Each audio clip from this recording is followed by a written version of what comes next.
আসসালামু আলাইকুম রহমতুল্লাহি তাআলা বারাকাতুহু। ভিউয়ার্স, যখনই বিদাতীদের মুখোশ উন্মোচন করে কোনো হক্কানি আলেম, তখন তাকে ট্যাগ লাগানো হয় সে আহলে হাদিস, সে জামাতের প্রোডাক্ট। আমরা অতীতেও দেখেছি, স্পেশালি যারা পীর পূজা করে, মাজার পূজা করে, এদের প্রত্যেকেরই আলাদা আলাদা একটা জিকির আছে।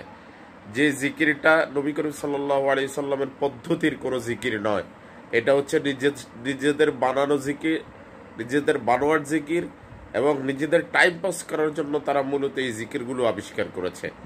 তো আজকে শুনুন তাদের গরওয়ানার একজন আলেমের মুখ থেকে আসলে এই তারা যে জিকিরগুলো করছে এইগুলো জিকির নয়, এগুলো হচ্ছে বেদাত। আরেকদল বেদাতি আছে, এরা হক্কানি সনদ ব্যবহার করে বেদাতি, হকপন্থী নামের অন্তরালে বেদাতি আছে না নাই?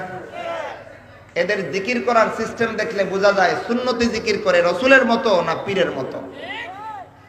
বোঝা গেল ওইখানে আইসা রসুলের আমল চাইরা দিয়া যখন ব্যক্তিগত ভাবে কোন ব্যক্তির পূজায় লিপ্ত হয়, এমন একটা আমল করতেছে নিজেও জানে রসুল জীবনে এইভাবে করেন নাই, এরপরেও করতেছে, বুঝতে হবে সুন্নত করতেছে না বেদাত।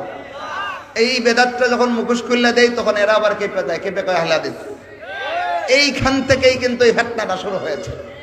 যেই অচিহ্নিত বেদাতীদের কয়েকটা বেদাতি কর্মকাণ্ডের বিরুদ্ধে সুচ্চার ভূমিকায় অবতীর্ণ হয়েছে, যেটা একজন হকপন্থী আলেমের ঈমানি দায়িত্ব ছিল, ওই দায়িত্ব পালন করার কারণে অচিহ্নিত বেদাতীদের বিশাল বড় একটা গ্রুপ আমাদের পিছনে হাউকা উচুরে দিয়েছিল, আহলে হাদিস হয়ে গেছে।